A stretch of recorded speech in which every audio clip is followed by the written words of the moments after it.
All right, so let's close down 2021 finally with my December wrap up. Here we go. So I did not get to everything that I initially wanted to. I was trying to get into Do Androids Dream of Electric Sheep? And if you've noticed on Goodreads, I kind of just sat there for a long time and it's still sitting there at about 100 pages. I just can't get into it. Maybe it's a timing thing. Maybe it's just not what I want to read right now, but it's really boring. And I'm sorry, maybe I'm not smart enough for the book. We'll go with that. I'm just a big old dum-dum. I'm not getting into it at the moment, and I will come back to it later and try it another time. It was just a lot of sort of meandering dialogue between androids about what they can afford, and I know it's a very theme-heavy book, and it's kind of commentary on humanity and things that people care about. I get it. I just couldn't get into it. Almost too much lack of plot, if that makes sense. I felt like it wasn't going anywhere. I'll come back to it eventually. I just didn't want to finish it. So what I did read, though, this is not in any particular order, but Stephen King's Gunslinger. I did start my read through of The Dark Tower, and I loved this. This, of course, is the unrevised or like original edition of it. Yeah, there's some weird things that happen to it, and I am going to do a review of this here shortly. But overall, I was intrigued by it. I think Roland, the gunslinger himself, is a very mysterious character that I'm looking to learn more about. And I almost picked up the Drawing of the Three immediately upon finishing this. I think the ending of this was great, and it got me super invested, and I wanted to continue. So I am going to be doing Drawing of the Three in the month of January, for sure. I do have a read through that I'm going to follow for the most part. I'll post that right here.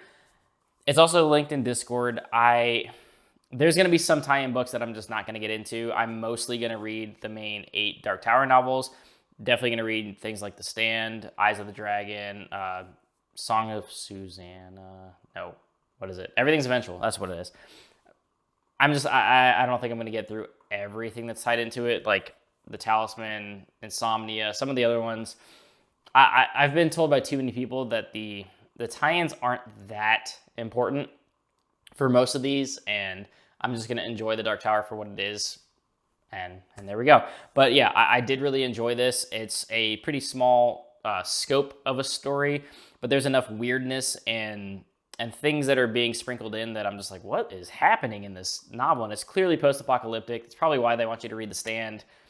Before you get into this, I mean, there's a ton of callbacks to, former America, things like that. So tons of stuff going on that I can't wait to get into, honestly. And I genuinely loved it. So hopefully that just continues through The Dark Tower, because it's what I really wanted to get to in King's writing. Yeah, there's tons of other King that I want to read, but Dark Tower is really what draws me to King, which is why I read Salem's Lot, because I know that ties into, obviously not yet, but that's just a great, standalone horror vampire novel. But I'm looking forward to the Drawing of the Three, and we'll see where it goes. All right, next up, one of the main reasons that I didn't read more in this month is I underestimated how long it would take me to get through some of these books. So here we go with Ship of Magic by Robin Hobb. So this book I did like a lot. I didn't quite love it as much as the Farseer trilogy so far. I'm not totally into the pirate, what the hell was that? I'm not totally into the pirate theme or setting. Lots of, seafaring things happening, boats. There are tons of cool concepts in this, and I did overall like it a lot. I just didn't feel attached to most of the characters or what was going on in the plot and the story quite as much as Farseer. I do like that cast of characters better. I like that setting better.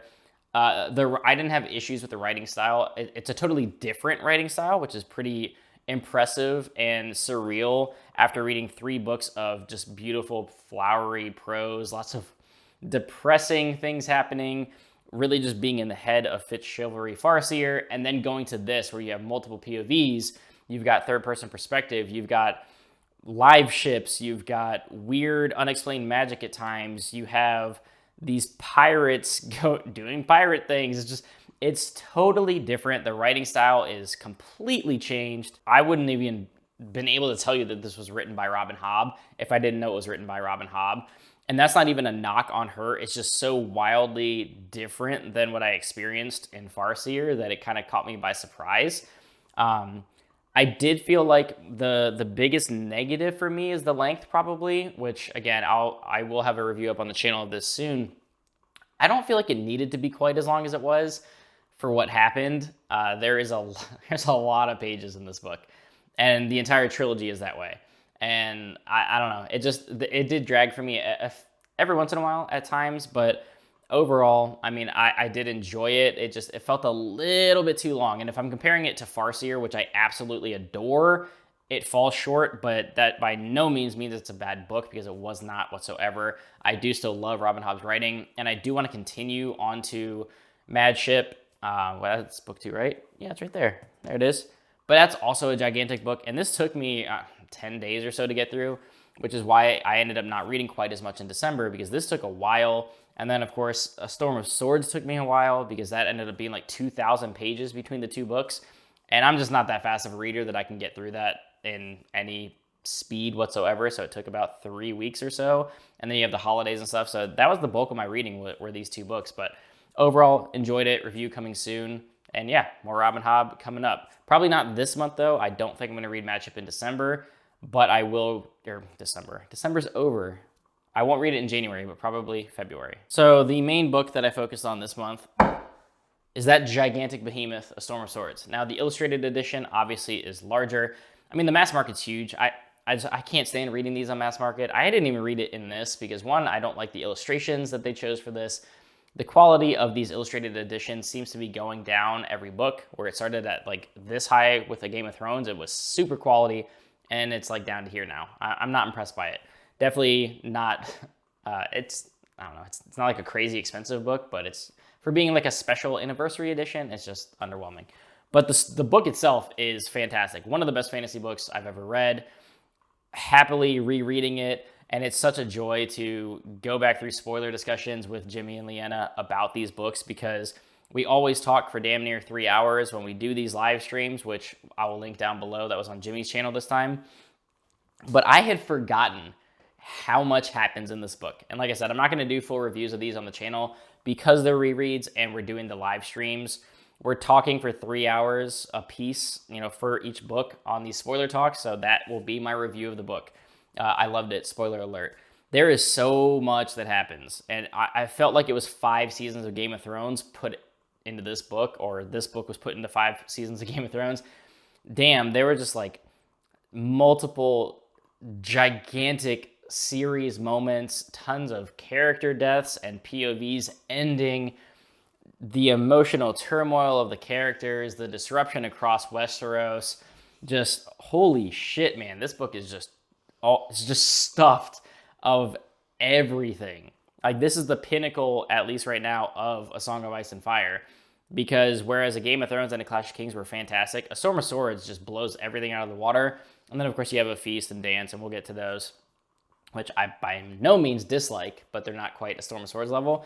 But this is just like there are so many just climax after climax after climax. Hey, phrasing! And it, man, the hits just keep coming for these characters. And it's such a joy to go back through these and still get the emotional beats from before. Because you get to something like the Red Wedding, which is in this book. We all know it from the show. It was a million years ago in the book and show. I don't think I'm spoiling anybody. But just getting to that moment and reading through it again and feeling the tension build up that George R.R. Martin is fantastic with, where you don't have a lot of combat necessarily. Obviously, a TV show is going to focus more on battles and things like that. But there's not a lot of combat or large-scale battles in these books. Even at the Red Wedding, when you have what's going on, it's more so about the tension buildup and the suspense and the one-on-one dialogue and the smaller things that are happening that impact on such a large scale. And then you get the after effect and the falling action of everybody else learning about it and talking about it. It's just so cool. I love this series. I love the world. Everything that is in this book is just, you could pour over it for hours. We're going back and pouring over all these, theory crafting ideas. What does this mean? What does that mean? What are these visions? And just, man, I really hope we get a conclusion to this series. other than what we got in the show. But man, this book, if you have not read A Song of Ice and Fire, like this is like peak fantasy when you get to this book. Holy crap, there is so much that happens in this book. But yeah, that does wrap up my December. So it was those 3 books again. Storm of Swords and Ship of Magic just took forever, but it was worth it because they were both good, and A Storm of Swords is one of my favorites of all time. So fantastic books, and introducing myself to the Gunslinger and the Dark Tower. Excellent ride so far. Can't wait to continue that. So I am going to do my January TBR coming up in a couple of days. No Patreon pick, as I'm trying to not start another series right now, but I am going back to a series that I started several months ago. I don't actually remember when I read The Last Wish, but I will be continuing The Witcher because the show did get me back in the mood for some Witcher content, so we'll be continuing that with Sword of Destiny. But that video to come soon. Happy New Year, y'all.